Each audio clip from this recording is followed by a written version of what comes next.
Hey guys, welcome back to another episode of JB's Saltwater Fish Tank and Friends. Just wanted to make a video of the install of the controller that I'm going to be using. It's going to be the Apex Aqua controller. What I'm actually doing right now is I'm utilizing my drill, and I'm putting the screws. I'm putting the screws into wood.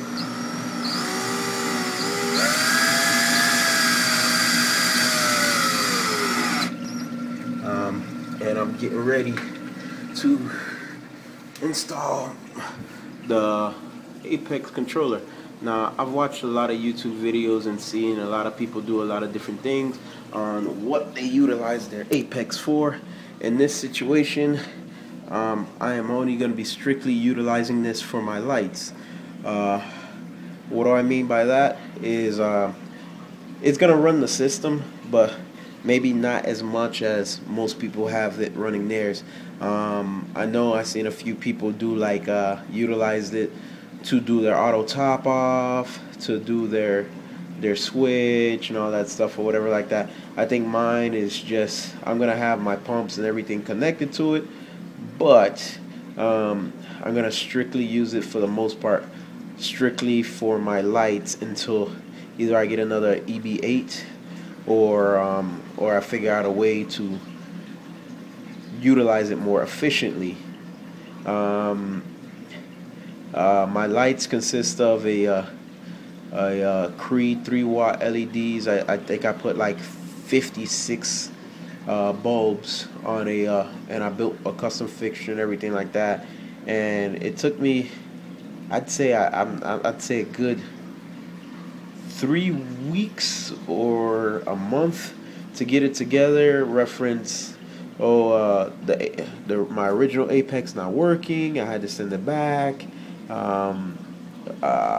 Then with the Cree LEDs, there's an issue because when you're utilizing the tap and drilled heat sinks, you have to buy nylon washers to put in between the screw and the LED itself, or you get straight voltage.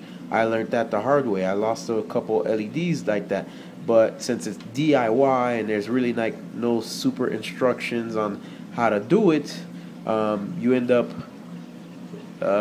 losing $10, $20, $50 up front making mistakes. But once you get all the mistakes out of the way, you end up with a fine system. So the main reason I went with the LEDs and custom made and stuff like that is because I wanted to be able to control it utilizing my iPhone.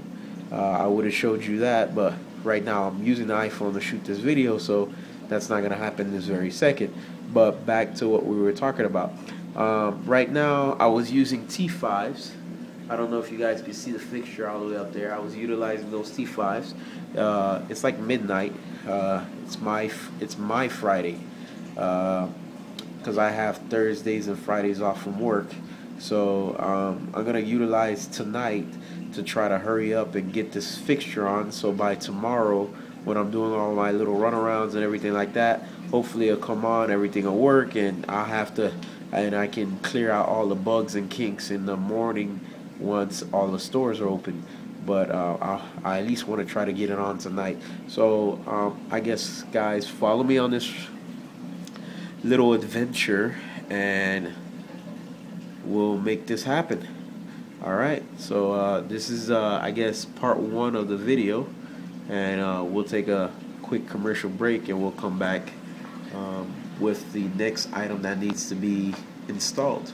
More than likely it's going to be the EB8, so let's go ahead and do that.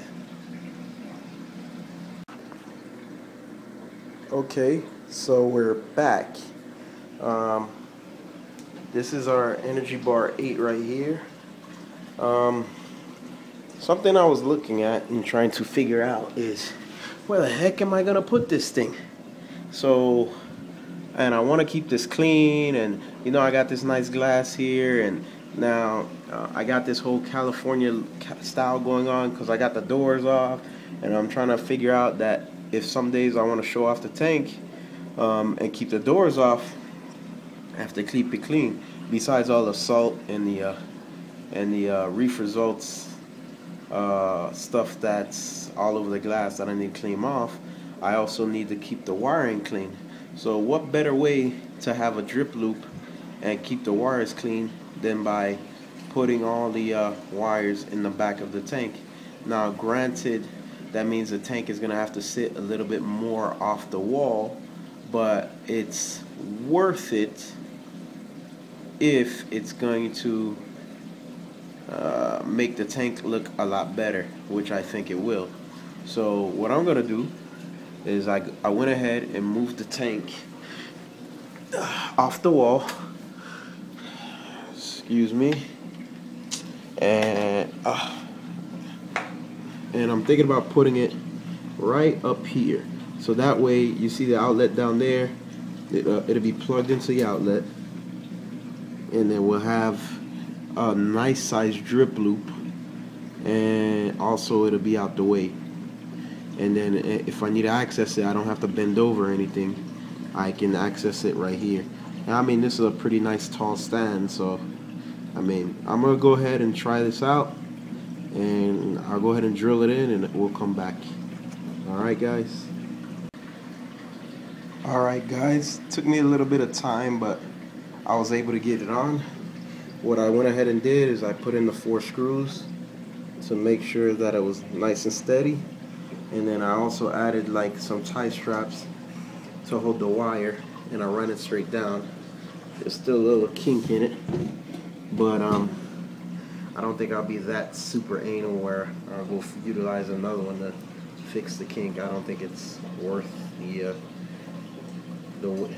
extra tie strap. So what we're gonna do now is 2 things. We have to decide if it's worth it to put in. Go ahead and turn on this light. We have to decide, is it worth it to put in the aqua controller display unit, and because since I don't know how to use it. Why would I say that? Is because I use the computer to program everything and to put in the code and all this stuff, because this black and white screen wasn't really state of the art, and it was going to be a pain in the ass to do it. And the whole tank is going to be online utilizing this TrendNet power line. And as you can see, I have my Cat5 cable. I already pre-tested this. I know it's working, so that's going to be connected to my unit to get it online, and I just have to finish doing some programming to be able to utilize this all over the world. So I'm gonna sit back for a minute, think about if it's worth utilizing this, and if it is, I'll figure out where I'm gonna install it. And then what we're gonna do now is also go ahead and remove this light fixture, bring down the new canopy, and go ahead and place it on. Now, 2 things that are so stupid. Number 1, I'm removing this, which is the easy part, but then I'm gonna put the canopy on, which you should use 2 people so that all the wires and everything can go over, and that you don't crack the tank while doing it. So that's the dumb move number 1. Dumb move number 2 is that this tank, with all this stuff in it, weighs a shitload, and I just pushed it this far off the wall just to get this cable in. So how the hell am I gonna get it back when I use the wall and my body to force it forward? So now I have to figure out a way, or if I'm gonna have to leave it the way it is until tomorrow, or when I can get somebody to come help me push it back. So that's another thing. So I guess stay tuned, continue watching, and let's see what JB figures out. So I'll give you one more shot of the tank with the night lights on, so you guys can see. what it looks like, and then prior to me putting in the new one. So that's the tank. Alright, so we'll come back and we'll continue working. Alright, as you can see, this is my light fixture. You can see all the cables and all the mess over here. And this is the back side with the drivers, and then this is the front side here. What I did is I stood it up, I stood it up the opposite direction, and you can see all the cabling, solder, all the excess stuff that was inside there, dirt and stuff. I think I see a little bit more in the corner here. So what I'm going ahead and doing is wiping this whole thing down with the brush, trying to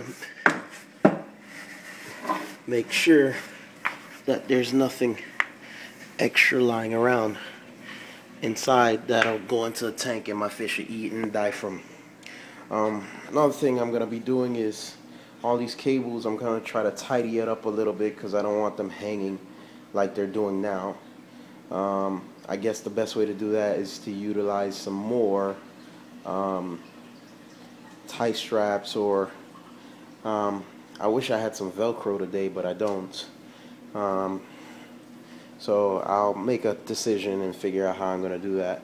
But this is the light fixture right here that's going on. It's dead center for the most part, or as center as I can.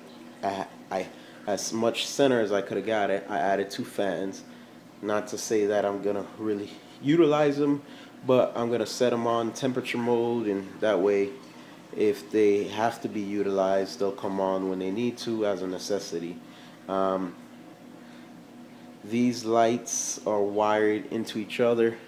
The center ones are in a crisscross pattern, and then the outer ones go down, loop around, and come up, or whatever. Not really loop, but they jump from that side to this side and come back. And then these are blues, those are blues, and there's a crisscross pattern between UV blue and these are royal blues on the outside, and there's a crisscross pattern between whites, UVs, and regular blues down the middle. I might get a I'm planning on getting some reds, some greens, and some cyans. And what I'm going to do is I'm going to put one single bar like on the front side, and they're going to just be not independent to each other but independent to this fixture, just to like try out the colors and see if how they run and stuff like that. And that way, if I decide to do like a storm mode or anything like that, I can utilize the colors to make like other like types of attractions, stuff like that. I was able to program clouds into this. I was able to do clouds, and I'm able to do sunsets, sunrises, and I can do somewhat of a storm mode to a degree that I like it. I mean, it's not as, I'd say, responsive as the Radions, but it's a lot cheaper. I mean, 2 Radions, let's say, I think 2 Radions could possibly do this tank, so I'd say that'll set me back $1,400 compared to the way I have it now. And I got the Apex, and the Apex will do way more for me, and the lights in the Apex for just well under that price. So I mean, I'm just trying to, I'm not really cutting corners. I always wanted to try a DIY system, and with this one, since I did it myself, you know, I could give myself a pat on the back for it and stuff. So hopefully we'll get this on really soon here, and it'll work out. So we'll see how that goes. Alright. Okay, so it took some doing because of all the cables that are on it, but I managed to get the canopy on. So this is the look of it. I'll go ahead and go around the back so you guys can see what's going on here. Got the 2 drivers here. Got the cable for the fan coming out here. That's the driver for the night lights. The other two drivers on the other side, and then you have the cables to basically control the LEDs down here. So now our next goal is to try to get everything connected and running, and figure out how everything's gonna plug in and like stuff like that. So we'll go around front here, and as you can see, I went ahead, or I guess it's a little too dark, but I went ahead and fixed all the cables, so now they're all nice and neat in the back, even though just realized that from here you can't see squat anyway, so it didn't really make a difference. But hey, do it right the first time, you don't have to do it again, right? So alright, now that we got it on and everything's ready to go, we'll start figuring out where all the wires go. So come back for another episode of JB's Saltwater Fish Taking Friends. Haha, we'll be back.